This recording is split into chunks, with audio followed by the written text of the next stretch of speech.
This is Spacetime Series 25, Episode 45, for broadcast on the 15th of April 2022. Coming up on Spacetime, Russia confirms it will end cooperation on the International Space Station, Rocket Lab launches its 112th orbital satellite, and North Korea fakes its latest missile launch.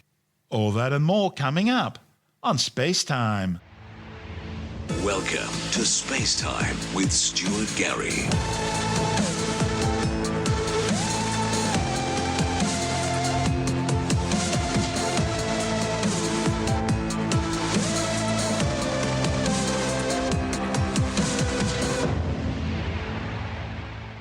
The Russian Federal Space Agency Roscosmos is now briefing Moscow on its plans to terminate cooperation with Western partners on the International Space Station.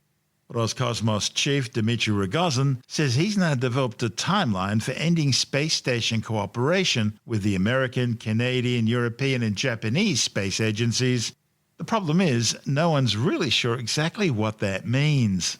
The move comes in the wake of ongoing sanctions against Russia over its invasion of Ukraine and growing evidence of war crimes by Russian troops. Rogozin, who was appointed Roscosmos chief by Vladimir Putin, says he supports the invasion of Ukraine. He says Russia and the West could only have space cooperation after all sanctions against Moscow are unconditionally lifted. But exactly how Rogozin intends to end cooperation aboard the ISS is still unclear, as it takes a joint effort, both in space and on the ground, to keep the orbiting outpost flying. There are currently 7 crew on station, 3 Russian cosmonauts, 3 American astronauts, and 1 German-born European Space Agency astronaut. Having Russian crews leave the space station would simply see those roles taken over by the remaining crew members. Russian ground tracking and mission control functions can be taken over by the other Western partners, as could the additional supply runs to the space station currently undertaken by Progress cargo ships. Both SpaceX and Cygnus's operators have already offered to take up those runs, and a third company, Sierra Nevada, is already preparing to have their Dream Chaser spaceplane begin flights to the space station carrying cargo later this year. NASA's Administrator Bill Nelson says the American Space Agency will continue to cooperate with Russia to ensure continued safe operation of the International Space Station. Meanwhile, the European Space Agency's chief executive, Josef Aschenbacher, says he would forward Moscow's call for the lifting of sanctions on the Russian space industry to the European Space Agency's member states, as these matters fall under their responsibility. In response, Roscosmos lashed out at Aschenbacher, saying that while the 28 state member bureaucracies were dealing with the issue, the International Space Station would die its natural death. This is Spacetime. Still to come, Rocket Lab launches its 112th orbital satellite, and it's been revealed that North Korea has faked its latest missile launch. All that and more still to come on Spacetime.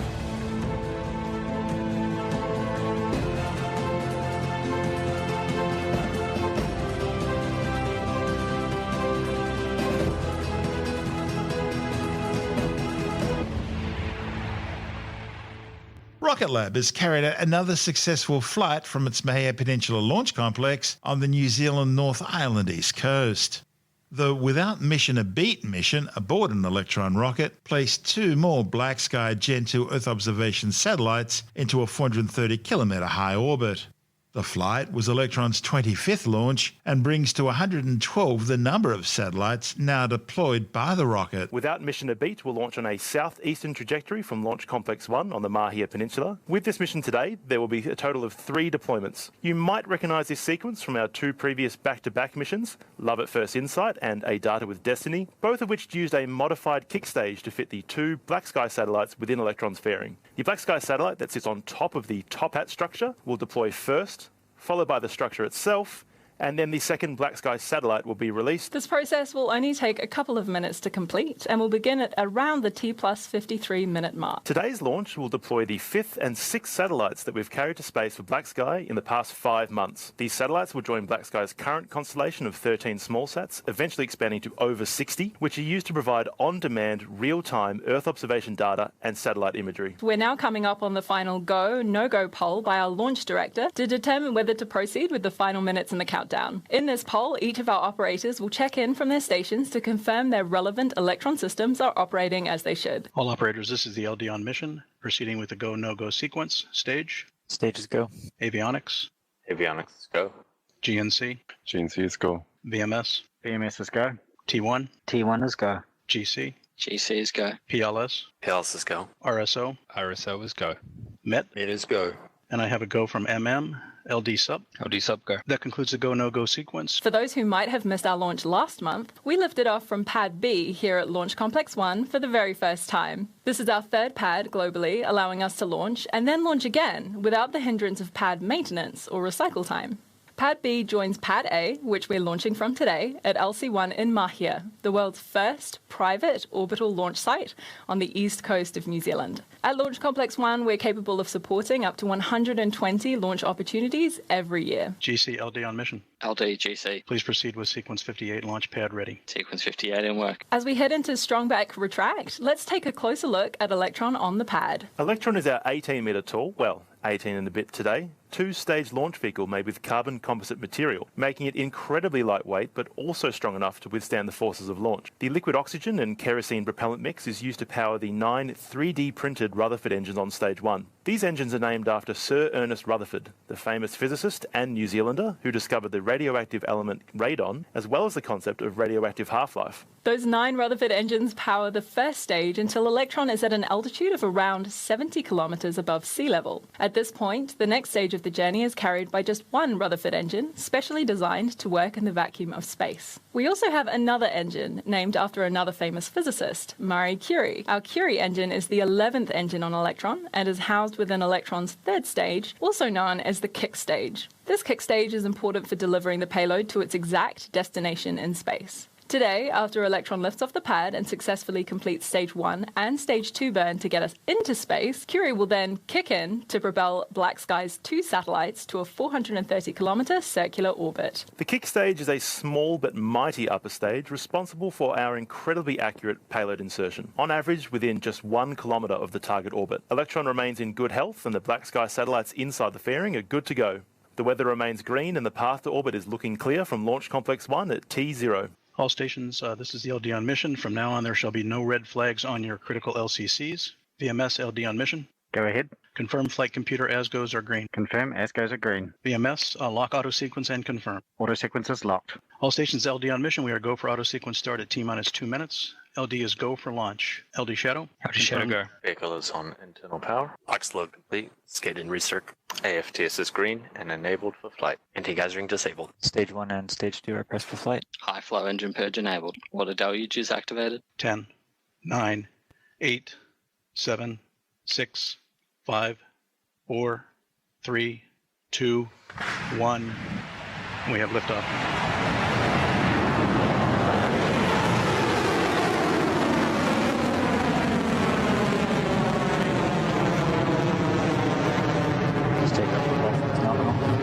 HV battery discharge is nominal.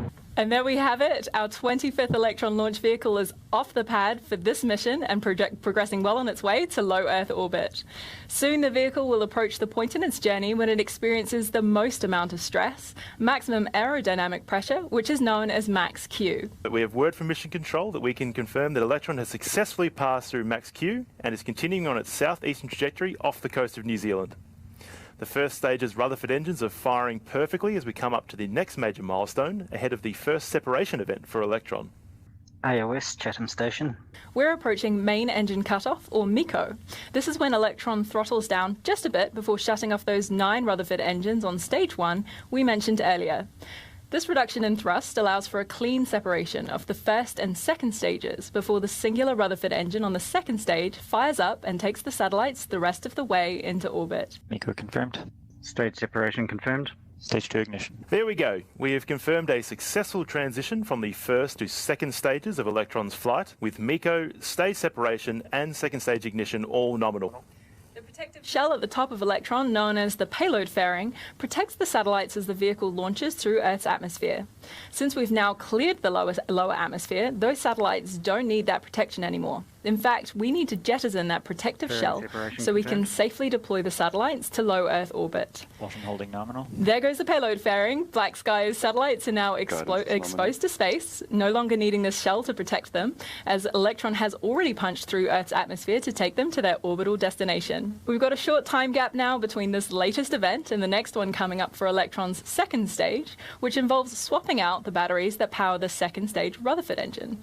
The mission is continuing nominally as we approach that next milestone, with the second stage traveling at nearly 9,000 kilometers an hour at an altitude of 139 kilometers. The mission brings Black Sky's real-time geospatial intelligence gathering satellite constellation to 14. The satellites have one of the highest hourly revisit rates in the world, combined with the Spectre A1 platform's artificial intelligence to provide monitoring and automated detection of fast-changing information. The launch took place just weeks after Rocket Lab commissioned its second launch pad at the Mahia Peninsula launch complex. The company's also recently announced plans to construct a new, larger second-generation rocket called Neutron, which will be built at a new Rocket Lab factory at the Wallops Island Flight Facilities Complex on the Virginia mid-Atlantic coast, which is also home to Rocket Lab's new US launch pad. Having a launch pad in the United States and now two in New Zealand gives Rocket Lab incredible flexibility. Peter Beck is the company's CEO. What we're doing here with Pad B is essentially doubling our launch capacity. The ability to launch and our launch cadence is essentially doubled by having an additional pad. Launch Complex 1 is like no other launch site in the world. We literally started on a green field here in Mahia Peninsula, built one little pad and a small integration facility, and now we have two pads, a number of clean rooms, making a world-class launch facility. We created a launch complex that was capable of launching once every 72 hours to a range of inclinations, right from mid-inclination, about 30 degrees, all the way to sun-synchronous orbit, all from Launch Complex 1. For us, it's really important to have launch pads in both hemispheres of the planet. So we have two launch pads in the southern hemisphere, one launch pad in the northern hemisphere. For our government customers, it's really great to be able to have that flexibility and that access where they don't have to leave US soil to launch out of LC2. And for our commercial customers and some of our government customers, they have the flexibility to choose which pad they want to go out and which pad suits their schedule the best. Right now we've got one customer that's ready to go on this pad and another customer that's processing and getting ready to go on that pad. So with Pad B, we took a lot of the design from our original Pad A and made some small improvements to make our operation that much more efficient. We use the same integration facility, the same rocket runway, with our final infrastructure all placed in a concrete pad no more bigger than a tennis court. LC1 really is the latest state-of-the-art launch facility. We had this real luxury from day one saying, okay, blank sheet, how are we going to build a launch pad to really be the 21st century launch pad? So a launch range is much more than just a couple of pads. Out at LC1 here, you see multiple clean rooms that enable us to process multiple customers at one time. Up the top of the road there, we have range control, where we are in charge of the entire range. We don't rely on any government range, any government assets, AFTS systems, tracking dishes, everything. It's all owned and controlled by Rocket Lab. Having Pad B really means we can eliminate pad recycle time, which enables us to just do launch after launch and just pace them one after the other. With two launch pads, we have doubled our capacity and reached ultimate launch flexibility. This means when a customer needs us, we've got a pad ready.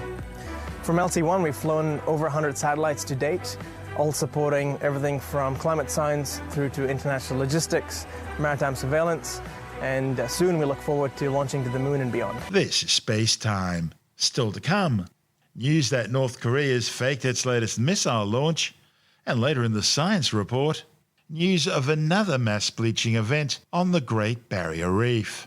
All that and more still to come on Space Time.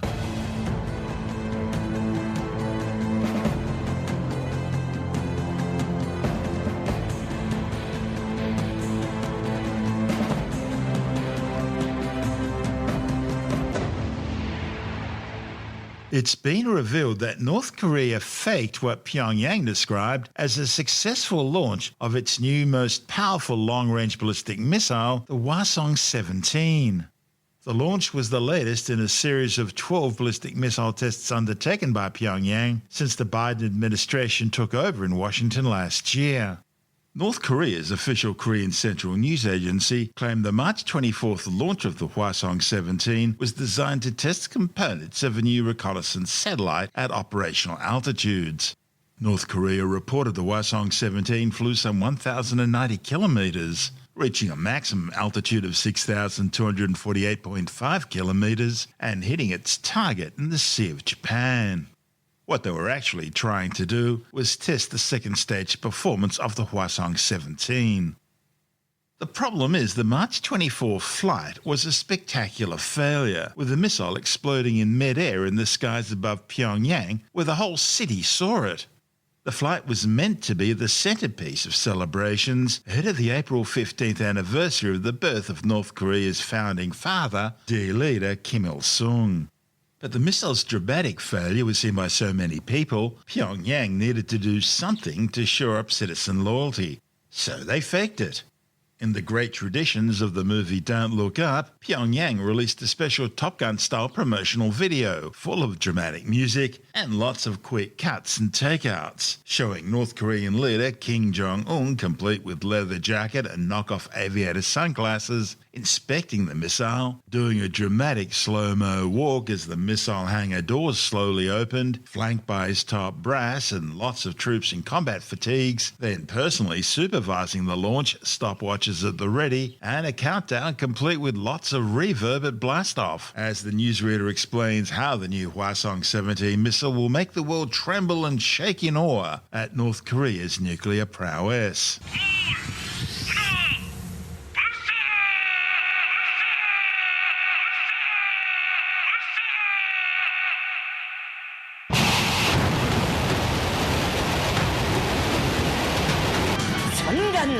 천지를 뒤흔드는 요란한 폭음과 함께 눈부신 화강이 지면을 불덩이같이 달구며 인민의 자주를 걷고 쳐오르고 있습니다.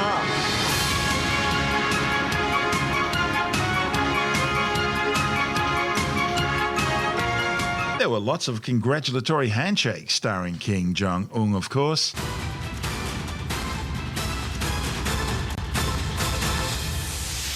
Lots of pats on the back, again that's Kim Jong-un in the centre, and of course the obligatory group photos with the men, again that's Kim Jong-un in the middle.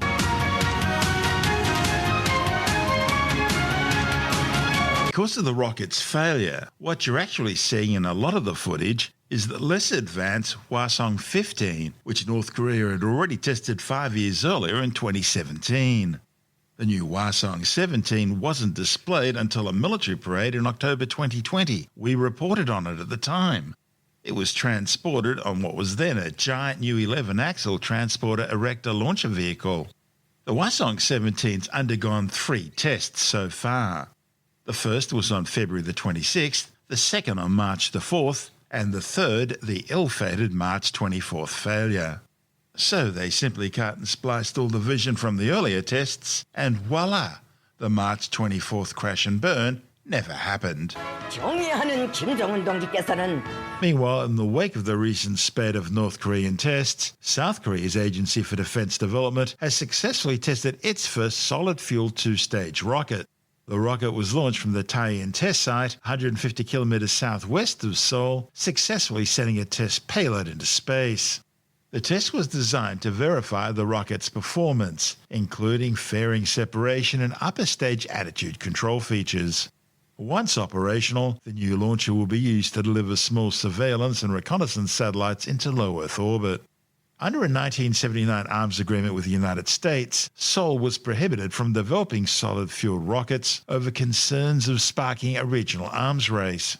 But none of that stopped North Korea. So a new agreement was arranged in 2020 allowing the use of solid-fuel rockets for space launches.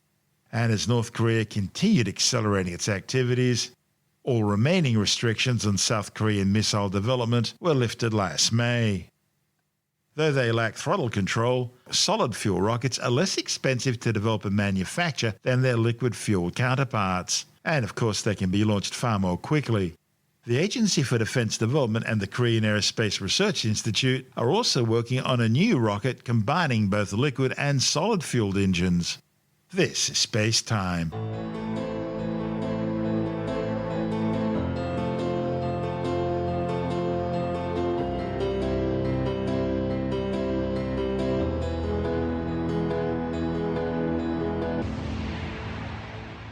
And time now to take another brief look at some of the other stories making news in science this week with a science report.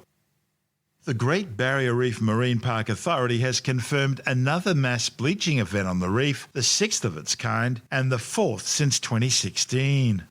Scientists say the coral bleaching was observed at multiple reefs in all four management areas: the far northern, Cairns Cooktown, Townsville with Sunday, and Mackay Capricorn. The findings confirm that mass bleaching events are occurring despite cooler La Niña conditions.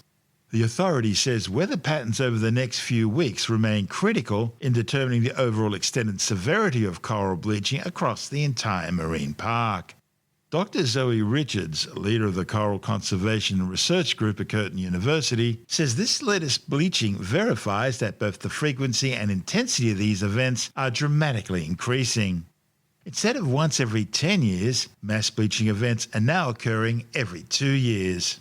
And the increase in frequency decreases the ability of the coral community to bounce back, making coral die-off far more likely.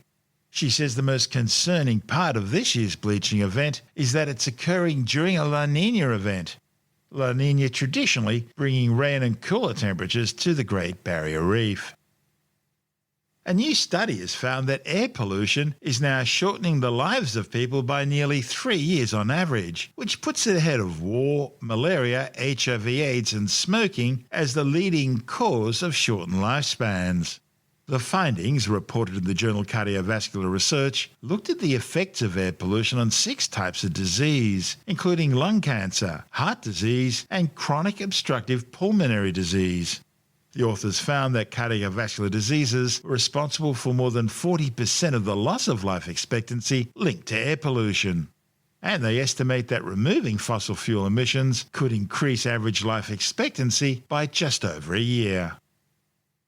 A new clinical trial has found that daily consumption of cranberries for 1 month improved cardiovascular function in healthy men.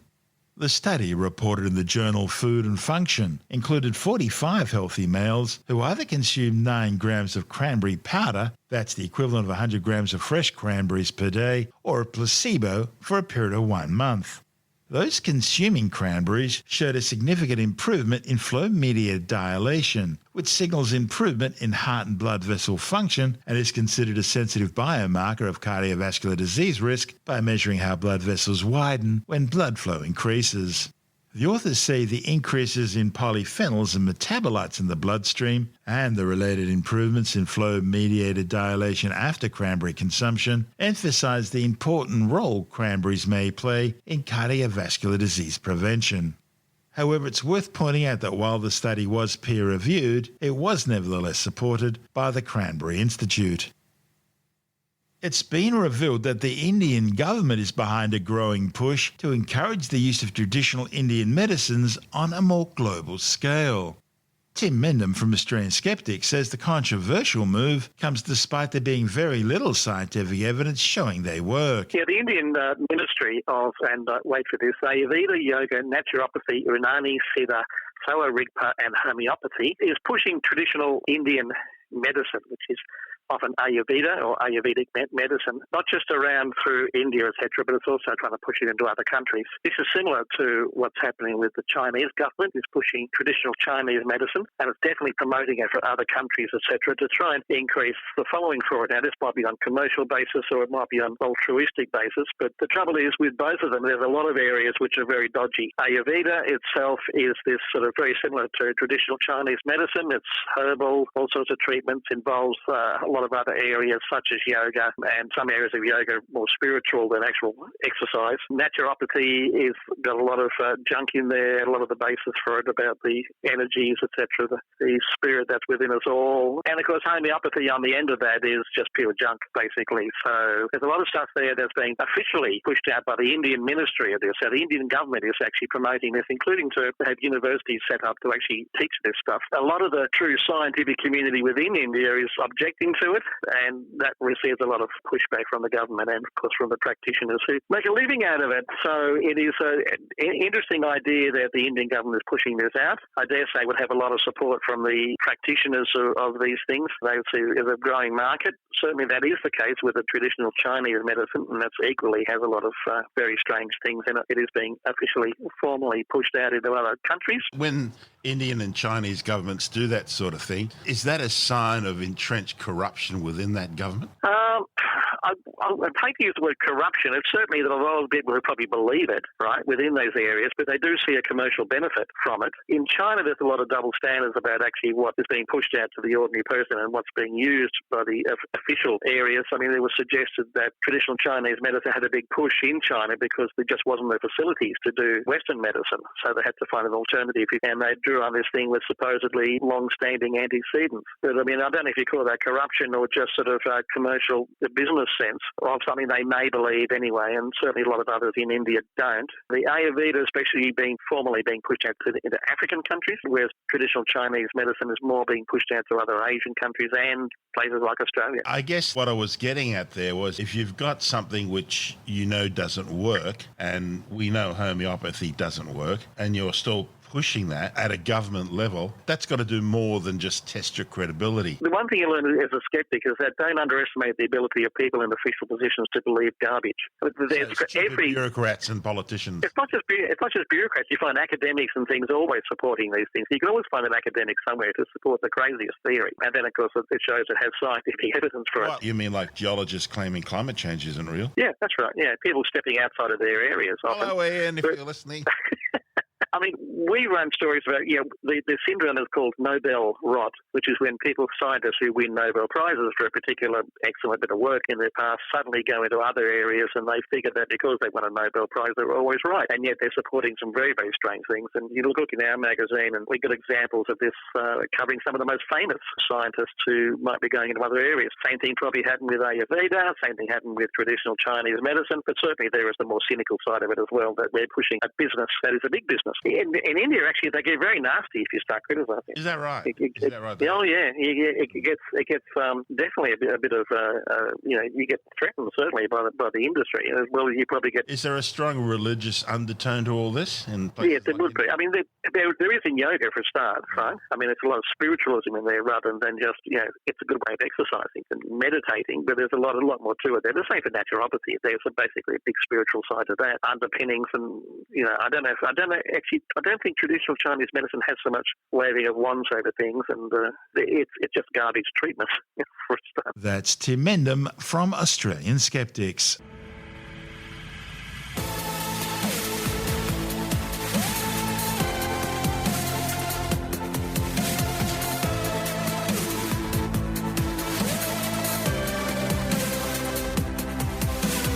And that's the show for now. Spacetime is available every Monday, Wednesday and Friday through Apple Podcasts, iTunes, Stitcher, Google Podcast, Pocket Casts, Spotify, Acast, Amazon Music, Bytes.com, SoundCloud, YouTube, your favourite podcast download provider, and from spacetimewithstuartgary.com. Spacetime's also broadcast through the National Science Foundation on Science Zone Radio and on both iHeartRadio and TuneIn Radio. And you can help to support our show by visiting the Spacetime store for a range of promotional merchandising goodies, or by becoming a Spacetime patron, which gives you access to triple-episode commercial-free versions of the show, as well as lots of bonus audio content which doesn't go to air, access to our exclusive Facebook group, and other rewards. Just go to spacetimewithstuartgary.com for full details. And if you want more Spacetime, please check out our blog, where you'll find all the stuff we couldn't fit in the show, as well as heaps of images, news stories, loads of videos, and things on the web I find interesting or amusing. Just go to spacetimewithstuartgary.tumblr.com. That's all one word, and that's Tumblr without the E. You can also follow us through @StuartGary on Twitter, @Spacetime with Stuart Gary on Instagram, through our Spacetime YouTube channel, and on Facebook, just go to facebook.com/Spacetime with Stuart Gary. And Spacetime is brought to you in collaboration with Australian Sky and Telescope magazine, your window on the universe. You've been listening to Spacetime with Stuart Gary. This has been another quality podcast production from Bytes.com.